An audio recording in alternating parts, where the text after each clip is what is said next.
subscribe and hit the bell icon to never miss another update from India Forums. ये Shivam boom bam करता रहता था, कुछ भी होता था डोम में कहीं पे बूम बाम मेरी जान बूम बाम, ये बूम बाम सही में ये नाम रखा है ग्रुप का हमारे। कहीं ना कहीं ऐसा हुआ है शो में कि उसको मेरे लिए एक सॉफ्ट कॉर्नर आ गया था, बट मेरी तरफ से वो चीज मतलब उस लेवल पे नहीं थी जिस लेवल पे उस। Hello guys, today we have Nikhil Malik from Splitsvilla season 13. Hi Nikhil, welcome to India Forum. Hi, How are you? I'm great. How are you? I'm fine. So let's talk about Splitsvilla season 13. Tell me about your journey. How was it? It was great, man. To be honest, मैंने expect नहीं किया था कि मैं ऐसी journey मतलब जैसी मैंने कंप्लीट करी है, जिस हिसाब से मेरी जर्नी वैसी कर पाऊंगा। आई वॉज वेरी अफ्रेड इनिशियली। मुझे लगा था एक दो डोम भी सर्वाइव कर गया तो बहुत बड़ी बात हो जाएगी मेरे लिए। एंड नॉन फेस नहीं होते जब आप, तो थोड़ा डर लगता है, बिकॉज पहले से ही वहाँ पे MTV के ही थोड़े बहुत लोग आते हैं एंड और भी इंस्टाग्राम से फेमस लोग आते हैं। सो थोड़ा सा जो होता है उनके पास एक अच्छा चांस होता है, because they are known faces, तो people love them. But the way I played, मैंने खुद नहीं सोचा था मैं ऐसा खेल पाऊंगा। So it was great throughout. But आते ही आप गोल्ड विला में गए। Yeah, that was unexpected. So I was saying कि जब मैं वहाँ पे खड़ा था ऐसे मैनिकिन बन के, तो सब वहाँ पे ऐसे 6-पैक एब्स लेके खड़े थे, and मेरी बॉडी उतनी अच्छी नहीं थी जितनी उनकी थी, and I was very afraid। और मेरे को लगा था एक दो एरो मिल जाए ताकि कोई एक लड़की तो हो जो मेरे को पसंद कर ले कि मैं विला जाके उससे बात कर पाऊँ। बट कैट आई सबसे पहले और उसने मुझे सीधा गोल्डन सिल्वर एरो दे दिया। I was very shocked, I was very happy, surprise, shocked, everything, because Kat को मैं जानता था पहले से, not as face to face हम कभी मिले हो, बात हुई हो, ऐसे नहीं। हम वो काफी फेमस है, उन्होंने इंडिया नेक्स्ट टॉप मॉडल किया था, एंड देन इंस्टाग्राम पे she is very famous, she is an influencer. So तो मैंने कहा अगर इसने मुझे दिया तो कुछ तो कोई तो और दे देगा यार। उसके बाद लगातार एरोज आते गए, I was you know laughing throughout, because मेरा फेस दिख नहीं रहा था। I was laughing throughout, I was having fun there, and मेरे हाथ भी दर्द हो रहे थे, बट उससे मेरे को फर्क नहीं पड़ रहा था उस टाइम। एंड देखा था कि सब लड़के एकदम से you know they were coming back to back और आपको एरोज दे रही थी, एंड गोल्ड विला आप गए। उसके बाद यू नो अभी लास्ट एपिसोड जो हमने देखा है लास्ट सैटरडे, एक डांस परफॉर्मेंस थी, एक डांस का टास्क था जहाँ पे हमने काफी सिजलिंग केमिस्ट्री देखी आपकी और भूमिका की। एंड उस डांस परफॉर्मेंस के बाद you know while that performance was going on, सारे स्प्लिट्सविला में कंटेस्टेंट ये पूछे भाई क्या चल रहा है इन दोनों के बीच में, केमिस्ट्री इतनी अच्छी कैसे है। In fact Palak was like also oh my God मुझे वहां होना चाहिए था। सो एक केमिस्ट्री के बारे में बताओ, योर केमिस्ट्री विद भूमिका। My chemistry with Bhumika was throughout as a friend, as a good friend. जब तक हमारी जर्नी चलेगी, बिकॉज अभी पलक के साथ मैं गोल्डन विला में आ नहीं सकता वापस, बिकॉज हम आइडियल मैच नहीं। तो मुझे कोई चाहिए था परफॉर्म करने के लिए, and she is a very strong performer, एंड पलक को भी कोई चाहिए था, तो Shivam is also a good performer. तो उधर उसको वो मिल गया, एंड मेरा और भूमिका का कनेक्शन आप जब तक भी देखोगे शो पे थ्रू आउट ऐसा ही है कि हम बहुत अच्छे दोस्त हैं। एंड कहीं ना कहीं ऐसा हुआ है शो में कि उसको मेरे लिए एक सॉफ्ट कॉर्नर आ गया था, बट मेरी तरफ से वो चीज मतलब उस लेवल पे नहीं थी जिस लेवल पे उसके लिए थी। So we were throughout good friends, we talk today also, and we talk very nice. And you know हमने इतने सीजन देखे स्प्लिट्सविला के, ये जो ग्रुप्स बनते हैं ना वो शो थोड़ा स्टार्ट हो जाता है उसके बाद ग्रुप्स बनना शुरू हो जाते हैं, बट इस सीजन में ग्रुप्स डे 1 से ऑलरेडी बने हुए थे। एंड मेरी रिया से भी बात हुई थी इस बात को लेके, तो उन्होंने बोला था ये क्वारंटाइन पीरियड में लड़कों ने ऑलरेडी डिसाइड कर लिया था। सो यू टेल अस ये ग्रुप के पीछे क्या स्टोरी है पूरी? ये ग्रुप के पीछे स्टोरी ऐसी है कि हम लोग को 7 दिन के लिए किया गया था क्वारंटीन, एंड हम लोग को मिलना अलाउड नहीं था, बात करना अलाउड नहीं था एक दूसरे से, बट हमारे जो कॉटेजेस थे वो सबके एक लाइन में ही थे। So we used to work out in the evening बाहर आके, एंड सब एक दूसरे को देखने लग गए, दूर से हाय हेलो होने लग गया, बिकॉज ऑब्वियसली कंटेस्टेंट है इतना तो पता चल ही जाता है। फिर रात को जब सब सो जाते थे तो रूम में आना जाना शुरू हो गया एक दूसरे के, एंड हम सब लोग एक दो बार मिले आपस में, एंड कुछ लोगों ने इधर की बात उधर करनी शुरू कर दी क्वारंटीन में। और प्लानिंग प्लॉटिंग भी शुरू कर दी कि हम इसको पहले निकालेंगे। I was the first target to be honest, कि ये तो क्या दिखता है, ये तो कैसा है, इसकी तो बॉडी भी नहीं है, इसको सबसे पहले निकाल देंगे और फिर हम आगे गेम खेलेंगे। फिर कुछ ऐसा भी बीच में आया था कि जय को पहले निकाल देंगे क्योंकि उसकी बॉडी है बहुत ज्यादा, उसको पहले निकाल देंगे, फिर निखिल को तो हम जब मर्जी निकाल सकते हैं, ऐसा भी हुआ था। तो ये सब बातें जब सुनने में आई तो फिर हम लोगों ने, शिवम ने, मैंने और जय ने बात करी, बिकॉज लास्ट डे पे ऐसा हुआ था कि हमारा कोविड टेस्ट हो गया था, रिपोर्ट्स नेगेटिव आ गई थी, तो हमारे रूम्स एक साथ करते, तो शिवम, मैं और जय एक रूम में थे। तो हम लोग डिस्कस करते करते सारी चीजें डिस्कस हुई और हमें लगा कि यार ये तो गलत है, अभी तो शो शुरू भी नहीं हुआ, हम जानते नहीं है कौन सी लड़कियां आ रही हैं, क्या हो रहा है, और ये लोग ऐसे ऐसे बोल रहे हैं कि इसको निकाल देंगे, उसको निकाल देंगे, इधर की बात जाके उधर कर रहे हैं। तो फिर हम तीनों का बॉन्ड वहां से ऐसा बना ना कि वो थ्रू आउट द शो चला जब तक हम तीनों शो, तो वहीं से ग्रुपिज्म स्टार्ट हो गया था शो शुरू होने से पहले। तो यू ऑल्सो थिंक कि शो एडिट होता है, और अगर होता है तो आपके हिसाब से how well edited, by well edit ये शो है? टू बी ऑनेस्ट 15 घंटे 14 घंटे हम लोग शूट करते हैं एंड उनको दिखाना है 50 मिनट्स में, एट मैक्स 55 मिनट्स पहले, अब मतलब उससे ज्यादा नहीं दिखा सकते। जैसा भी शो एडिट हो रहा है सही हो रहा है मेरे हिसाब से, बिकॉज 1 घंटे में, जैसे हम विला में थे थ्रू आउट, तो हमें लगता है ना कि हाँ ये बंदा उसका चमचा बन रहा है, या जय ऐसा है, निखिल ऐसा है, ऐसा दिखेंगे हम लोग बात, एग्जैक्टली वैसे ही दिखे हैं लोगों को, हमारी पर्सनालिटी निकल के आई है। ओके, मुझे जानना है ये जो बूम बाम ये सब जो नाम रखे गए थे वो किसने स्टार्ट किया है, क्या है पूरी स्टोरी?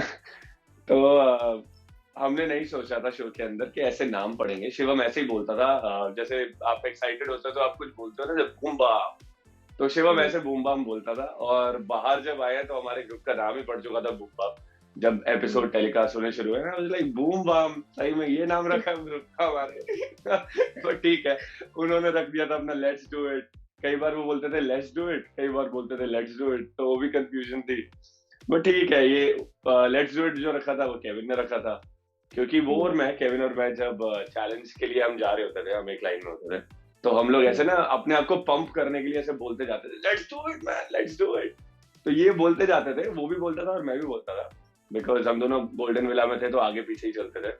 एंड ये शिवम बूम बाम करता रहता था, कुछ भी होता था डोम में कहीं पे, बूम बाम मेरी जान, बूम बाम, ये तो ऐसे ऐसे बाहर आने के बाद ऐसे नाम पड़ गया हमारे ग्रुप का। बट ठीक है, पीपल वांट, या लाइक लोगों को कुछ एक रिप्रेजेंटेशन चाहिए कि हाँ हम इनको ये बुला सकते हैं, इनको ये, सो या लाइक आई गेस उन लोगों के फेवर में काम करनी वो चीज। तो अभी भी ग्रुप्स एग्जिस्ट करते हैं या फिर बस शो तक ही था?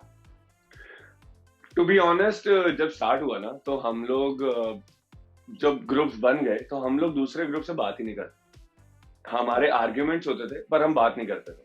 अभी बाहर आने के बाद लाइक क्लब हाउस एक ऐप है, we have started talking there, and Instagram पे we talk, I mean some social media handles are there where we can talk even if we want और वी डोंट वांट टू। कई बार ऐसा होता है कोई फैन पेजेस आपके लिए मीम बना देते हैं या आपके अगेंस्ट कोई मीम बना देते हैं, so we take stand and then हमें मैसेज आ जाता है कि यार थैंक्स यार। तो अभी बाहर आके ना चीजें थोड़ी नॉर्मल है, लाइक कुछ लोगों के साथ नहीं है, but we mostly talk everyone, so yeah like kept the beef aside and moving on. You know, show में भी ना निखिल, हमने देखा है कि केविन के साथ ऐसा आपका कोई इतना इश्यूज या प्रॉब्लम नहीं थे, you are always good to him, but you think कि केविन ने भी ये एक स्टेप अगर आगे लेते तो शायद आप लोग की भी एक दोस्ती बॉन्डिंग देखने को मिलती? क्या वो इन्फ्लुएंस थे अपने दोस्तों से, अपने ग्रुप मेंबर्स से? नहीं, केविन और मेरी दोस्ती थी throughout the show. Sometimes we used to plan things कि अगर ऐसा होता है तो ये करेंगे, हम दोनों बैठ के, और कोई नहीं होता था। But the thing is somewhere he was leading the group and everyone can see that. मैं अगर ये चीज बोलूं भी तो उससे कोई फर्क नहीं पड़ता। He was leading the group and उसके लिए बहुत जरूरी था कि दूसरे ग्रुप से ज्यादा कॉर्डियल ना हो, मेरे से, जय से या फिर शिवम से।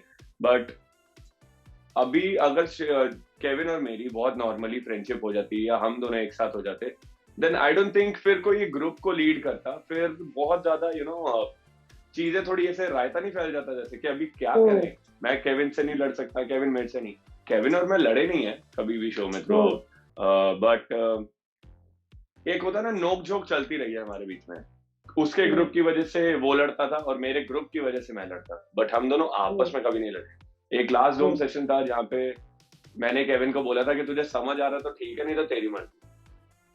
तो हमारी ऐसे बात हुई है, वो उसने भी मेरे को एडवाइस किया है, मैंने भी उसको किया है। तो हमारा टिल डेट हमारी ये प्लानिंग चल रही है कि तू कब मुंबई आ रहा है, हम लोग मिलेंगे। ओके। और शिवम के साथ अभी आप लोग की दोस्ती कैसी है? एकदम सही है मेरी दोस्ती। शिवम, जय, पलक, रिया, अदिति, मेरा जो भी ग्रुप था सबके साथ बहुत अच्छी है। हम लोग इनफैक्ट भूमिका ऑल्सो, हम लोग सब साथ में रहते हैं मोस्टली, कॉल्स पे, टेक्स्ट पे, ग्रुप्स बने हुए हमारे, बात करते रहते हैं। तो यार सबके साथ दोस्ती बहुत अच्छी है। अच्छा, रिया का कहना तो ये था कि उनकी चॉइस ही गलत थी कि उन्होंने शिवम को चूज किया एज हर पार्टनर। अगर किसी और को चूज करती शायद वो आज शो में होती। तो शिवम की वजह से क्या थोड़ी जो दोस्तियां और मतलब एक अच्छा स्प्लिट्सविला में आफ्टर टास्क एक अच्छा टाइम भी आप लोग बिता सकते थे, बट शिवम का तो सबके साथ बूम बाम चलता ही रहता था। शिवम अपनी जगह गलत नहीं था, टू बी ऑनेस्ट। उसके गोल्स अलग थे, उसको दिखना ज्यादा था, which was not wrong, I think। वो एक प्लेटफॉर्म पे आया जहाँ पे वो विजिबल होना चाहता है, एंड उसके अपने ways, and he has his own personality। तो इनिशियली मैं सोच रहा था कि मैं रिया के साथ पेयर अप करूंगा, बट फर्स्ट एपिसोड में जब हम डेट पे गए थे, मैं, रिया, पलक, आजमा, तो रिया ने बहुत क्लियरली बोल दिया था कि उसको शिवम के साथ पेयर अप करना है। Then at that point of time I backed out. और फिर मैंने जब पलक से वहां पे बात करी तो मेरे को रियलाइज हुआ that she is the kind of person जिसके साथ मैं आगे जा सकता हूँ। अभी रिया ने जब ये चीज बोली कि शिवम, उसकी चॉइस गलत थी रिया की, तो she could have chosen someone else, anyone else. But ये दोनों इनिशियली ना, जैसे होता ना, बहुत बोली जा रहे थे आपस में, क्योंकि हम लोग तो वहीं थे थ्रू आउट। तो इन दोनों को ही लगा के रिया के कमेंट्स ये थे कि यार ये कितना बोलता है, ये तो सबकी फाड़ देगा, ये तो मेरा मस्त है, बम है, ये है, वो है। मैं कहा अच्छा। यहाँ पे बोलता भाई मस्त बंदी मिली है, देखो डोम में ऐसे दोनों मिलके करेंगे। मैंने कहा अच्छा। तो फिर ये सब ये बोलते थे, एंड पहले डोम में वो नेकलेस दिया, दूसरे में फिर अलग हो गए, तो फिर ये चीज चलती रही। So we used to laugh and we used to tell them कि ऐसा मत करो भाई, तुम्हें पता नहीं है बाहर दिखेगा तो कितना वियर्ड लगेगा। एंड हमें ज्यादा वियर्ड इसलिए लगता था आई गेस बिकॉज हम लोग वो थ्रू आउट शूट कर रहे हैं। तो शिवम ने एक दिन नेकलेस दिया, अगले दिन ले लिया, फिर अगले दिन दे दिया कुछ ना कुछ, फिर अगले दिन ले लिया। यहाँ पे आके तो चलो वो 1-1.5 महीने में देखा है, हमने 2-3 दिन के अंदर ही देख लिया था, तो इसीलिए शायद हमें ज्यादा वियर्ड लग रहा था। ओके, रिसेंटली ना आजकल हम देख रहे हैं आप लोग के लाइव्स, आप लोग लाइव पर आते हो, काफी सारी बातें करते हो। एक लाइव हमने देखा जहाँ कैट आई थी and she was crying, and Kat और केविन का ब्रेकअप जो हुआ, कैट को काफी एक्यूज किया गया उसको लेके कि सबको लगा कि she is the one who is in fault, like उनकी वजह से हुआ। Then Kevin also came in the picture, उन्होंने क्लियर किया कि नहीं, mutually they are getting separated, but mutually ये ब्रेकअप हो रहा है। सो बट नीचे काफी सारे लोगों ने उन्हें एक्यूज किया था कि फेक कपल है शो के अंदर, they were just faking it, and बाहर आते ही ब्रेकअप हो गया। Since you guys were together in the villa और आपने सबकी क्वेश्चन बहुत क्लोजली देखी है, so can you tell us about Kat and Kevin? क्या like they were faking in the show, like what was that? To be honest, they were not faking in the show. They were who they were. And so in the show, initially they were not together. Initially, they were just going with the flow, and आगे जाके they really liked each other. उनके कुछ vlogs भी हैं YouTube पे, you will see। मतलब पर पता क्या है, लोग ना समझते नहीं है। लोग बोलते हैं जितने स्पिरिचुअल के कपल हैं बाहर आके सब अलग हो जाते हैं, ये है वो है, फेक होता है। We can't explain how things work there because we don't have our friends, family, phone, no contact with the outside world. So we have that one person who cares for us or who we care for, वही है वहाँ पे। तो उसके साथ वो bond अच्छा बनता है, वो दिखता है। That's why people cry over there because अगर वो चला गया तो फिर नहीं अच्छा लगता। And बाहर आके when you have everything now, your phone, your friends, your family, your work, and at the same time you're getting famous day by day because the show is getting on air. So things change through time, and आप exactly वैसे नहीं रह पाते जैसे आप show में होते. So because of that, people change, और so do people say. फिर उसके बाद चीजें थोड़ी चेंज होने लग जाती हैं यार मेरे हिसाब से. अब कभी इक्वेशन सेट हो जाए तो अच्छी बात है, नहीं हो तो पर्सनल चॉइस है. तो कैट एंड केविन का उनका बाहर आके अगर वर्क नहीं किया, सो आई डोंट थिंक कि इसमें कुछ ऐसा अमेज करने वाला है तो लोगों को ये बोलना चाहिए कि भाई फेक है, कुछ ऐसा कुछ नहीं होता. So just it's their choice, now they don't want to be together and we should respect it man. उनकी पर्सनल लाइफ है. आई एम श्योर आप रिवील तो कर नहीं सकते हो कि कौन जीतेगा या कौन जीत चुका है, but still I want to know आपके हिसाब से कौन जीतना चाहिए था और कौन जीत सकता है? मेरे हिसाब से जितने लोग स्प्लिट्सविला में अभी बचे हैं ना, वो सभी जीतना डिजर्व करते हैं. बट यू नो, जैसे अभी आधा शो है, टू बी ऑनेस्ट, आधा. तो अभी आगे गेम प्रोग्रेस होगी. अभी तक ज्यादा लोग निकले भी नहीं थे, बट अभी ये आधे शो के अंदर अब सारे लोग निकल जाए. तो अभी देखना है कि कौन कैसे खेलता है, कौन कैसे परफॉर्म करता है. यहाँ से जो है ना आगे की जो जर्नी है ये बहुत इंटरेस्टिंग है, because every dome someone will get eliminated and जो जीतना डिजर्व, एग्जैक्टली, तो जो जीतना डिजर्व करता है और नहीं करता वो आपको अब पता चलेगा और आप अब जज करना शुरू करोगे. बिकॉज अभी तक तो it was a piece of cake. अभी तक कभी किसी डोम में कोई जा रहा है, कभी नहीं जा रहा है, कभी जा रहे हैं तो 2 जा रहे हैं, नहीं तो कोई नहीं जा रहा है. तो अभी तक कैसा था, but fingers cross, I hope मैं जीतूं. रिसेंटली भी एक न्यूज़ आया कि जय आदित्य आइडल कपल बन चुके हैं. ये भी नहीं बताएंगे आप? कुछ तो हिंट दे दो कि you know you will be, ये ग्रुप पावरफुल होने वाला है या ये ग्रुप पावरफुल होने वाला है. चलो मैं एक हिंट आपको देता हूँ. हमारा ग्रुप जब तक रहेगा, हमारे ग्रुप का एक बंदा दूसरे ग्रुप से लड़ता रहेगा और ऐसी तैसी करके रहेगा, एकदम वॉरियर की तरह. हम तीनों वॉरियर की तरह रहे जब तक रहे. हमने कभी हम झुके नहीं है, कभी हमने ये बोला नहीं कि प्लीज मेरे को वोट आउट मत करना, प्लीज मेरे को निकालना मत. कभी हमने ऐसा नहीं किया. हम जब तक रहे हैं तब तक शान से रहे, और जब निकलेंगे तब भी शान से निकलेंगे. ओके, तो ऑफ कोर्स हम सब ये देखेंगे. And lastly what you like to say to the fans, to the viewers? Thank you that you have given me so much love. मैंने जब मैं शो कर रहा था, शूट कर रहा था, तो मैंने सोचा नहीं था that people will love me so much, and just keep watching the show. You'll love it and you'll love me even more. And I hope you do. And thank you, and I love you guys. Thank you so much, and Thank all you. the best. Thank you so much. Thank you. Hey guys, check out our revamped website at www.indiaforums.com to get your daily dose of entertainment.